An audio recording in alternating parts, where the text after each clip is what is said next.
Hello and welcome. This is Preeti. This video is part of the Meraki Chia video hop to celebrate the release of the Crafty Meraki's March 2022 release. I'm using this stamp set from the release called the Spring Blossom, and this is the only stamp set that I'll be using for this project here. And I'm going to show you how to use this one stamp to create three different sizes of cards. So I'm starting off with this stamp set stamped using the Hero Arts black ink, which will help me to use the Copic markers on it. It is an alcohol friendly ink, and that's the reason why I used it. And I've stamped it on a white cardstock, and I'm just going to color this using my Copic markers. And I'm coloring it very simply, which when I say simple, what I mean is I'm just going from the darkest to the lightest, and I'm just blending those colors with each other. So as you can see here, I've started off, though these tulips are going to be quite yellow, I've started off with a brown base, or the brown in the darkest color, or the darkest shaded area, because I want the shadows to look really dark and deep, and that's what would separate each tulip from the other. And also because there's a black line in between, because I've stamped it with a black ink, it kind of helps you to add really dark shadows as well, to kind of blend that black with the darkest color. I hope that makes sense. And then I'm just going to blend those colors to the lightest, fading off to the edge in the lightest. And I tried to keep the edge like a sliver of white on the edge of the petals, just to show the reflected light.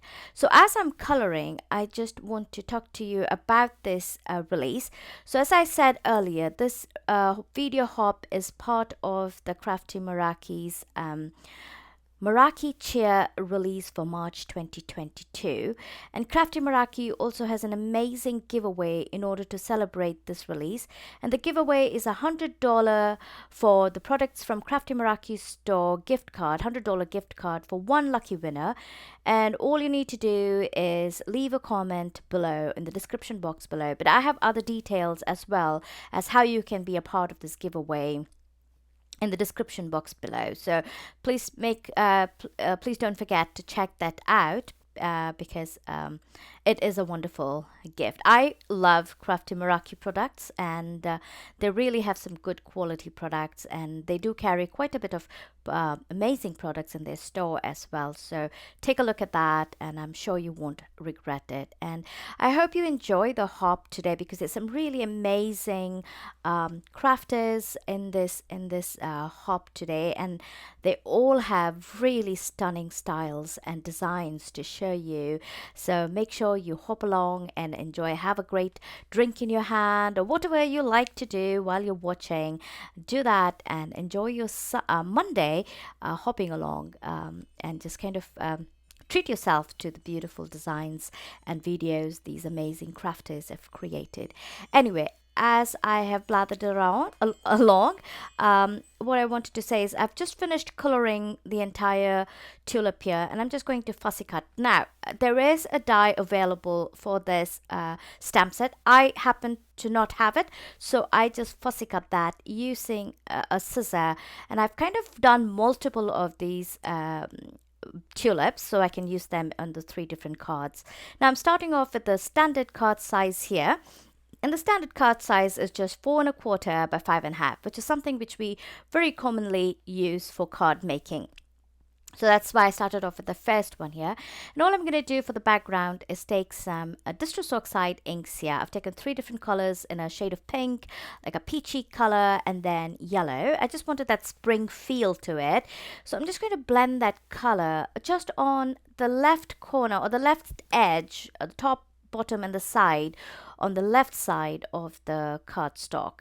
And I'm just going to blend these colors, and as I'm blending, I'm making sure to clean my surface between each color blend. I don't want to mix those colors too much. I want those colors to look kind of separated but yet blended. I hope that makes sense. And you can see how that looks after I've done blending all of these colors. And once I have So I'm just going over the whole thing with pink once more, just to kind of add some depth. And once I'm done with all of that, I'm just taking some water and I'm spraying that water on it. And what it does is it oxidizes and removes the color and leaves a little bit of a white showing, splatter white showing. But trust me, eventually nothing was seen. But I really liked it peeking through the flowers. So here I'm just taking this tulip flowers that we colored and cut, and I'm going to place them all around that edge where I added the colors. And for the A2 size, if I were to do the same style, let's say for a slimline card, which is thinner and longer, I would lose the amount of tulips that I could show. You know, there's so much tulip on the top that there would be only a little bit showing on the edges of the cardstock. I hope that makes sense. But because this card is wider, it's easier for me to showcase more of those tulips on the flower. And that's how you can kind of use the same stamp to create different sizes. And you will see when we proceed on, and you'll see how I use them in different sizes. And here what I'm going to do is, once I've decided on the placement, I'm just going to add the tulips using some foam tapes. But before I did that, I forgot to mention, I did go ahead and stamp the spring from the same stamp set using some black ink. And the reason I used black ink is because I stamped these tulips with black as well. So I just thought that adding a little bit more of that black would tie in all the colors together. And then once I was done adding the stamp, the spring stamp, I just went ahead and added this tulip using some foam tapes. And then I'm just going to cut it off from the edges. Now when you see that, when I cut it off, I really have no leaves for the tulips, because the leaves in the stamp is the bottom part of it, so I really don't have any leaves there. So all I'm going to do is I'm going to separate these leaves from the extra bit, the cut bit, and then I'm just going to adhere those leaves in different places. So you can really utilize this stamp by cutting it as well, instead of just using it as one solid stamp. I really hope that makes sense, and you'll see how when I'm done making this card, how these leaves kind of, though these leaves were not meant to be the way they are, but you can definitely cut them off from their original place and add it this way to add more dimension to the composition of this card. And here you can see I'm done with all of that. I'm also going to take this additional sentiment, and I think it reads "Make It Bloom," and I've gone ahead and stamped that on a light gray cardstock, and I've adhered that to the bottom of it.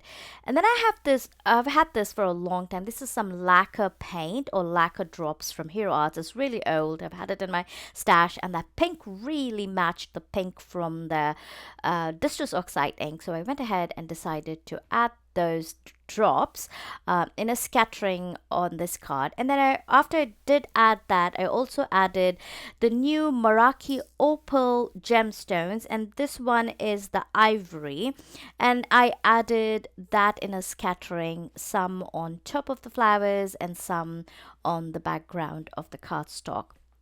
And then all that was left to do was I added this to a pink panel, and you'll see that soon here.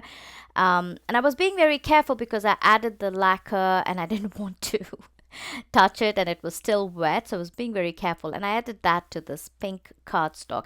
This pink cardstock is really very light. I think it's only about not even 80-pound weight. So eventually I'll add a white base to it, but I just wanted the whole thing to dry up, and that was how it looked at the end. For the second card here, we went with the slimline card. A slimline card measures usually 4 by 9 is what a slimline card measures. And here what I've done is I have actually gone ahead and stamped the tulips horizontally on this white panel, and when I stamped it, I actually masked them. So this is stamped. This is not die cut pieces. This is directly stamped onto the white note card. I masked certain places and stamped them to create that. I am sorry, I lost that footage, so I couldn't show you how I masked it. But there are many videos on the YouTube channel showing you how to mask images in order to create or build a scene. So that's what it was done. So after I was done masking and creating that horizontal tulip bunch, I just added the colors exactly the same same way, the way we added at the beginning. And then I added this background to it using some blue colors, just a very light haze behind those flowers. And then for the sentiment, I wanted something really long and big because this is a long card.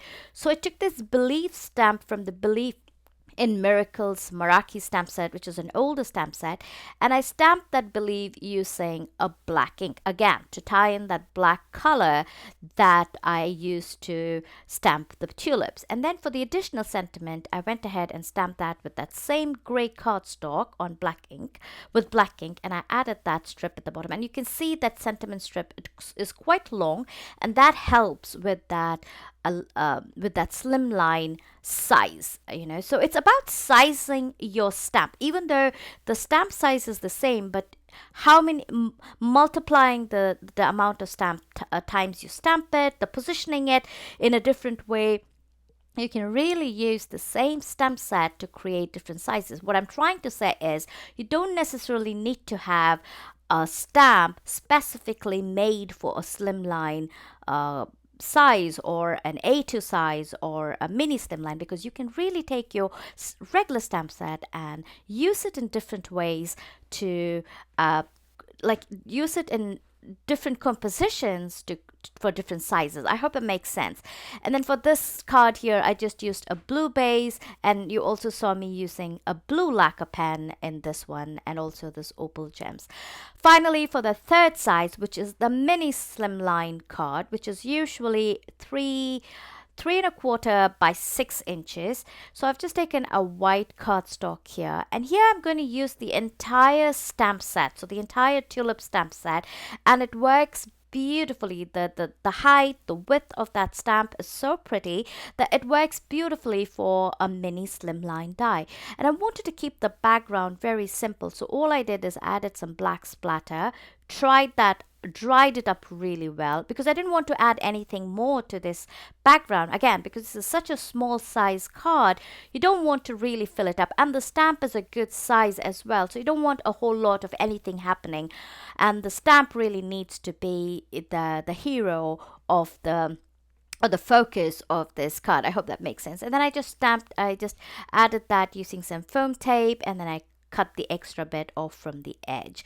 And then I just took this simple sentiment which reads Happy Easter, and I'm just going to add that on the top right edge, and you can see how simple that is. And then this time I was smart enough, I actually added this to my panel first, the yellow panel first, and then I added the lacquer pen, so I didn't have to worry about being careful when I was putting this on the surface. And then, as I said earlier, those colored cardstocks that I've used for each of the cards are lightweight. What I did is I then added each of them onto a white note card base. I hope that makes sense. So here you can see now I'm adding the opal gemstones, and then I also added a yellow lacquer pen. I just had these 3 colors and they worked out perfect for all these cards. And here you can see the final look. So at this point, I've actually put them all on a white card base, and you can see that yellow at the yellow one, you can see how it's opening up and the white base is underneath it. And here are the 3 cards that I created using the same set. Next on the hop is the amazing and talented Lydia. And again, don't forget to leave comments on each of our video hops, if you really liked it. And again, that'll also help you to be a part of the giveaway. I hope you like this video, and I will see you next time. Bye bye.